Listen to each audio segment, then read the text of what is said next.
Welcome back to Face the Nation. We turn now to former U.S. Surgeon General Dr. Jerome Adams, who joins us this morning from Indianapolis. Good morning to you, Doctor. Thanks for having me, Margaret. And I'd like to start by saying that the most important thing for your viewers to understand is that America's most pressing health threat today isn't opioids or obesity, it's mistrust. 70% of Americans say they support childhood vaccines and school mandates. Yet a similar majority say they do not trust health information from Robert Kennedy and say they would not trust Surgeon General nominee Casey Means. So a failure to acknowledge this plummeting trust, or worse, as we're seeing to accelerate it, is going to hurt Americans. And actually, Margaret, according to Republican pollster Fabrizio Ward, it's going to hurt Republicans in November elections. That's not where I was going with the question, but yes, I've seen some of that polling, and it says that the MAHA health guidance resonates more with voters than the vaccine skepticism. So Republicans seem to be signaling what would be more resonant with the majority of voters. But in terms of the policy at this moment in time, you were President Trump's Surgeon General during his first term. There are now more than 1,500 confirmed measles cases in the U.S. since January, according to the CDC. There is this spike out in Utah. Why can't the existing health infrastructure stop this?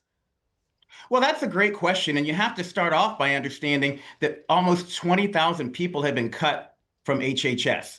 And so normally we have measles cases every year. We had about 250 in 2024. We had about 2,000 last year. As you mentioned, we're at 1,500 already this year. But normally we're able to control those outbreaks because of the CDC, because of public health infrastructure and funding. All of that has been cut. And now instead of one case turning into 2 or 3 and being stopped, it's turning into 20 and 50 and 100 cases. And we're also seeing falling vaccination rates. A broad group of states are falling below that 95% threshold for herd immunity for measles. Utah, Colorado, Florida, Georgia, Kentucky, all below that 95% threshold. And the further we get below that, the more these outbreaks explode. Well, you mentioned the memo. This was a pollster who continues to consult for the president and for Republicans, Tony Fabrizio. In the memo, he writes, policies related to vaccines and vaccine safety need to be addressed carefully and with nuance. That's because overall, a slim majority of voters are not convinced there are negative health impacts from vaccines. He was speaking about how MAHA and MAGA need to continue to work together for the benefit of the Republican Party. But by saying there's a slim majority who are unconvinced, he's making it sound like your party really is struggling with this, frankly. Well, they absolutely are. And I understand why parents are frustrated with the healthcare system. It is not working for people. And we've always, as physicians, been taught to respect patient autonomy. But the difference here is you're seeing a health secretary and an infrastructure that is actively sowing distrust in vaccines and in the healthcare system. I believe we can do both. I believe we can respect patients' autonomy. We need to make sure we're facilitating those conversations between patients and their doctors or their pharmacists or nurses, while at the same time telling people what we know to be true. And that is that childhood vaccines like measles, mumps, rubella are safe, they're effective, and they're the most important public health achievement of our lifetimes. We're not going to make America healthier if we go backwards on vaccines. So the chair of the Health Committee, Senator Bill Cassidy, who's also a physician, asked Casey Means, she is the doctor you referenced, who is the choice of the Trump administration to be the next Surgeon General. He asked her whether she would recommend a mother vaccinate her child against measles. Here's the part of the exchange from her confirmation hearing. You're the nation's doctor. Would you encourage her to have her child vaccinated? I'm not an individual's doctor, and every individual needs to talk to their doctor before putting a medication in their body. I absolutely am supportive of the measles vaccine, and I do believe vaccines save lives and are an important part of the public health strategy. So the doctor did say she's supportive of the measles vaccine. Why does that stop short of what you would want to hear from someone in that role? Well, number one, I watched the hearing. This was after much pressing and equivocating, number one. And she said she's not an individual's doctor. That is correct. But you're applying to be the nation's doctor. For me, this isn't personal or political. Number one, and I've talked to you about this, it's about her not having the basic qualifications to do the job. She does not have an active medical license and would be the first Surgeon General ever to be in the role to not have an active medical license. But beyond that, to the point you brought up, in the midst of a massive measles outbreak, America needs a Surgeon General who can clearly stand behind vaccines. When I came in, we had the opioid epidemic and an overdose crisis. Imagine if I had said, you know, as Surgeon General, it's not my place to tell people to take naloxone, the opioid overdose reversal agent. They should talk to their doctor about it.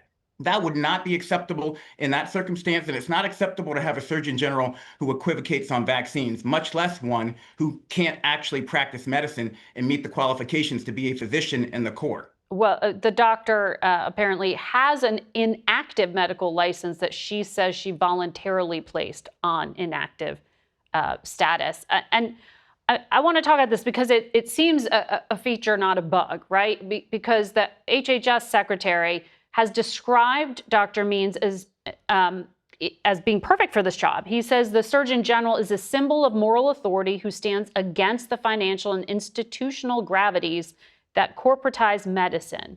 He said she was a great student and surgical resident, but she left traditional medicine because patients weren't getting better.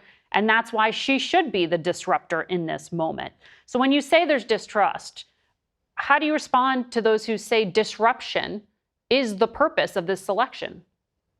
Well, again, number one, a recent Axios poll came out, and that poll showed that 68% of people who were questioned said they would not trust health advice from a Surgeon General, Casey Means. So you're not going to restore trust if preemptively the public is telling you we're not trusting the person you're putting forward. And again, I don't want to underplay this. Every physician, every nurse, every pharmacist, and the Public Health Service Corps has to maintain an active license. I had to fire people for not having an active medical license. So this is not about disruption. Casey Means can be a part of this administration. She can advise the White House. She can advise Secretary Kennedy, as her brother does. But that does not mean she's qualified to be Surgeon General of the United States after dropping out of her residency and not having an active license. Yep. And just a note, there is also no Senate-confirmed CDC director currently amid the crisis. Let me ask you about social media as well, because there were these big cases this past week. A New Mexico jury found that Meta platforms violated consumer protection laws by misleading users about the safety of Facebook, of Instagram, and WhatsApp. Out in California, there was another lawsuit linking Meta to a young woman's depression. As a doctor, are you convinced that social media has a direct link to health? As a doctor and as a parent, I'm convinced of these facts. I have 3 teenage kids. We know, based on Surgeon General Murphy's report, that there is increasing and very valid evidence out there showing links between social media use, particularly at a younger age, and increasing anxiety, increasing depression, less sleep, which actually leads to mental health problems and also obesity. And so we need to, as a society, understand the harms that are coming from social media, similarly to the harms that Surgeon Generals have pointed out before coming from cigarettes. We also need to, similar to cigarettes, point out the fact that these substances, meaning social media platforms, are incredibly addictive. And we're hearing again in these lawsuits that they were specifically designed to addict children, again, the way cigarette manufacturers tried to addict children back in the day. So I'm happy that we're having a conversation about this. The policy is going to be hard, but Australia's already done it. They've banned social media for people under 16. You have 25 states, I believe, that are to the point where they're discussing or have legislation keeping social media and phones out of schools. And we need to really understand the harm that's occurring to our children because of this unfettered access to screen time and social media. Before I let you go, Secretary Kennedy spoke to the Conservative Political Action Conference yesterday. He said he's worried about cell phones and recommends parents don't let their kids sleep with phones beside the bed. Would you agree with that recommendation? Yes, actually, AAP, the American Academy of Pediatrics, the Health Department of California, all say that we should not allow cell phones in children's bedrooms. It keeps them up at night. It subjects them to bullying constantly. And yes, it is a good practice. And I agree with the Secretary on this. I want to find common ground with the Secretary. This is one place where we agree. We should not be exposing young people to cell phones and social media, particularly in their bedrooms at night. All right, Doctor, thank you for your insights today. We'll be right back. For more on the ongoing war in Iran, we're joined by Iran policy analyst Karim Sadjadpour, as well as former CENTCOM commander and CBS News contributor, retired General Frank McKenzie, who joins us this morning from Tampa. Good morning to you both. Karim, let me start with you. Today in Islamabad, you have Pakistan, Turkey, Egypt, these self-proclaimed mediators gathered together to talk about how to de-escalate the war. Iran so far hasn't responded to the 15 points the Trump administration put forward. And Rubio said he's not even sure who they'd be negotiating with. So what is the reality of who we're negotiating with, and are we even negotiating? Well, Margaret, this is a regime, the Islamic Republic of Iran, which came to power in 1979, taking American diplomats hostage, and now they think they have the global economy hostage. And they're fighting a war of survival. They're also fighting a war of revenge against President Trump. So at the moment, they don't feel compelled to compromise, it seems, because the trend lines are, oil prices are going up. American public opinion about the war is going down. And many of these leaders that we're hoping to negotiate with are right now living underground, fighting for their lives. Well, to your point on that difference, that asymmetric difference in power, General, I want to bring you in here because one of the things that Iran had been waiting to do was activate its militias, or the militias it supports in Yemen, the Houthis. Over the weekend, they jumped into the fight and fired on Israel. Do you think that this is a game changer, given that they could not just disrupt the Strait of Hormuz, but another passageway through the Red Sea? Margaret, I don't think it'll be a game changer. Their ability to attack Israel is quite limited. Yes, they will have the ability to further stop slow traffic through the Bab el-Mandeb going up into the Suez Canal. We have the ability to go down there and prevent that. It will require additional resources, but we have those resources and we can certainly do it if that becomes necessary. Well, the president has made clear that he needs to reopen the Strait of Hormuz. His language has been contradictory on some of these points as to who's going to do it and when. What's the military reality of making it passable? We're on our way to doing that now, Margaret. This is part of a plan that's been in existence for many years. What we're doing right now is we're reducing Iranian ability to target ships in the Strait through their short-range missiles, their drones, and other activities. We do that by maintaining air superiority over southern Iran on a 24/7 basis, looking for where these missiles are and striking them relentlessly. Once we reduce those to a very low level, then you'll be able to go in, if necessary, sweep for mines. I'm not certain they put mines in the water yet. I predict eventually they will. It's their nature. But we have the ability to do this. We're on plan. I'll be honest with you, Margaret. I've simulated this many years in many positions at Central Command. We're a little further along than we would have expected to be at this point in all the simulations that I've seen. I'm going to guess in your simulations, you looked at what would happen to the Strait of Hormuz, even though the president said no one ever thought of it. You thought of it, didn't you? The U.S. military thinks of a lot of things. We certainly have thought of the Strait of Hormuz, thought of Karg Island, think of all those islands on the southern littoral of Iran. Karim, the president said the Israelis killed the second-tier pragmatist types that he had thought he might be able to go and negotiate with. In recent days, the name that has emerged is the parliament speaker, Ghalibaf. What do we know about him? Is he someone you can make a deal with? Ghalibaf is importantly a former senior Revolutionary Guard commander and a close advisor to Mojtaba Khamenei. Under different circumstances, he is someone who aspires to be Iran's modern strongman leader. I've actually met him in the World Economic Forum in Davos. Just the fact that he shows up in Davos shows you a little bit about his worldview. But under the current circumstances, no one in that Iranian system is capable of changing the long-time ideology of antipathy toward America and toward Israel, even if they wanted to. Explain that, if you would, because what we hear from the White House and from Israel is that pressure will break them. You're saying they're unbreakable? At the moment, and this could change in the future, but we haven't seen any cracks in the regime's resolve. We haven't seen any cracks in the cohesion of its security forces. And given the fact that so many of its top officials, including the supreme leader, have been killed. It's a regime which is not prepared to compromise or change its ideology. They actually believe that antipathy towards America is part of their identity. And if you capitulate on that, it actually doesn't prolong your shelf life, it actually could hasten your death. So if there's not a negotiated settlement, how does this end? I don't see any possibility of a resolution to this conflict. I think the US and Iran are miles apart when it comes to their goals here. Now, I think we could see a potential ceasefire that opens the Strait of Hormuz, which would shift this back from a hot war back to a cold war. But there's no possibility, in my view, so long as this regime is in power, of a US-Iran normalization.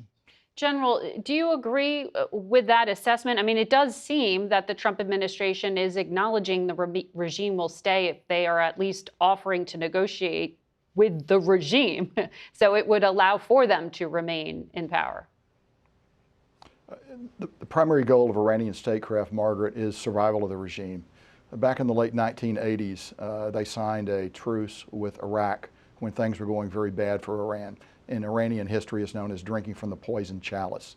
I believe that they will break. I believe that they will come to terms. And it may be an imperfect solution, but I think it would be one that would include opening the Strait of Hormuz, possibly some deal on the missiles, on the missile systems. The nuclear program is certainly a possibility, but I believe eventually they'll make a deal. But we need to keep the pressure up. We need to continue to press them very hard, because that is, in fact, the only thing they will respond to. So the president had posted, he's postponed the deadline to open the Strait of Hormuz as a result of the Iranian government asking for it. He says he's shifted that to April 6th at 8 p.m. We also hear from the Secretary of State that he's talking to the allies about a post-conflict necessity of having other countries help to essentially police the strait. And he said that you will need tankers to have military escorts.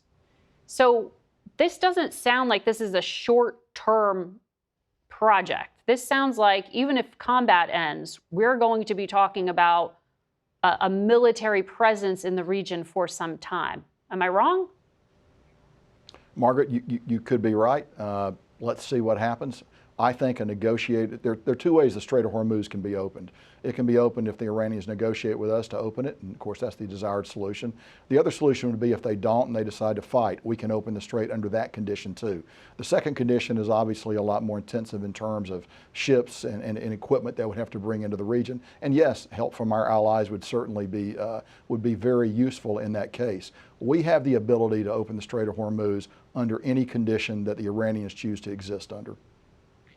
Does it appear to you that one of the contingencies that the White House is planning for, given that they're continuing to move troops into the region, and you have these Marines who are moving into the area as well, are they preparing for a ground troop presence? And what does that look like? Margaret, for many years we've considered options along the southern coast of Iran, seizing islands, seizing small bases, typically raids, and a raid is an operation with a planned withdrawal. You're not going to stay. But some of those islands you could seize and hold. That would have a couple effects. First of all, it would be profoundly humiliating for Iran and would give us great weight in negotiations. The second, the example of Karg Island, which everyone talks about, if you seize Karg Island, you really can shut down the Iranian oil economy completely. And the beauty of seizing it is you're not destroying it. You're retaining it for further use by the global economy and possibly for return to Iran under certain conditions. So all of these things, these are not back of the envelope calculations. These are things we've been working on for many years. And I think we're right to threaten the entire littoral, to hold all these options out there. And I think the president's message is spot on when he talks about all these alternatives. But can he achieve his goals without ground troops, which is what the Secretary of State says? And how does this end? How do you call this a success? Sure, I think a success looks like the Strait of Hormuz is open. We get some kind of deal on the ballistic missile program, some kind of deal on the nuclear program. That's probably about as much as you could hope for. But I think they're very discrete things that, for me at least, from an operational military perspective, would look like victory. I believe all of those things are actually within our grasp. We just need to continue. Iran will ultimately respond to the use of force. They know and understand it, perhaps better than we have in the past.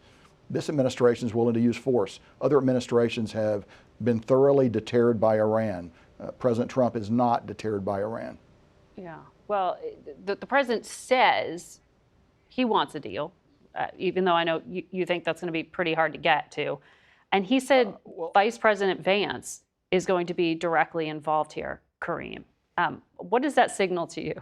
Well, the Iranians actually want to negotiate with Vice President Vance for a couple of reasons. Number one, they think he comes from the anti-war wing of the Republican Party. And number two, they think because of the fact that J.D. Vance wants to run for president, he's incentivized to want to wrap this war up pretty quickly. And I agree with something General McKenzie said, which is we know over the last 5 decades that this regime is only compromised under really clear circumstances, when it faces existential pressure coupled with a clear diplomatic exit. Mm-hmm. I think it's feeling existential pressure. I don't think they've yet seen a clear diplomatic exit. Well, gentlemen, thank you both for lending us your expertise for this conversation. We'll have to leave it there. We'll be back in a moment. This week could mark the beginning of a new era for human spaceflight. NASA's Artemis 2 mission is scheduled to launch on April 1st, carrying 4 astronauts in a loop around the moon before they return to Earth 10 days later. The crew, 3 Americans and 1 Canadian, includes the first woman, the first person of color, and the first Canadian expected to travel to the moon. It's the first crewed lunar mission in more than 50 years. And if all goes according to plan, you can see full coverage here on CBS News and next Sunday on Face the Nation. That's it for us today. Thank you all for watching. Until next week, for Face the Nation, I'm Margaret Brennan.